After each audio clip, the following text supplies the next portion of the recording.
দিবা আমার শুরু হয় না মা তোমার দর্শন ছাড়া, মন থেকে ডাকি তোমায় দিও তুমি সারা। জয় মাতারা, কেমন আছেন সবাই? আশা করি মায়ের আশীর্বাদে সকলে ভালো আছেন। আবার একটা নতুন ব্লগে আপনাদের সকলকে স্বাগত জানাই। এখন বাজে বিকেল 4টে, আর আজকে 5জন দাদা মায়ের কাছে পুজো দেওয়ার জন্য এসছে। দাদাদেরকে লাইনের মাধ্যমে নিয়ে গেলাম মায়ের গর্ভগৃহের ভিতরে। তো চলুন প্রথমে আপনাদের মায়ের দর্শন করায়। আর এই হচ্ছে আমাদের জগৎ জননী, আনন্দময়ী, শিলাময়ী মা উগ্রতারা।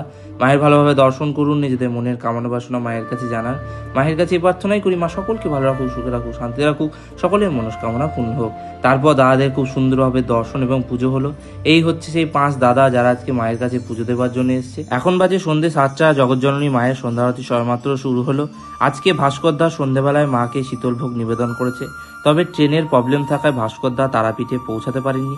তার ভোগ মায়ের কাছে নিবেদন করে আমি এখন ভক্তদের মধ্যে সেই ভোগ বিতরণ করে দিলাম। আপনাদের কাছে অনুরোধ করি ভিডিওটা আপনার পরিবার পরিজনের সাথে শেয়ার করুন, যাতে সকলে এই ভিডিওর মাধ্যমে তারাপীঠ মন্দির দর্শন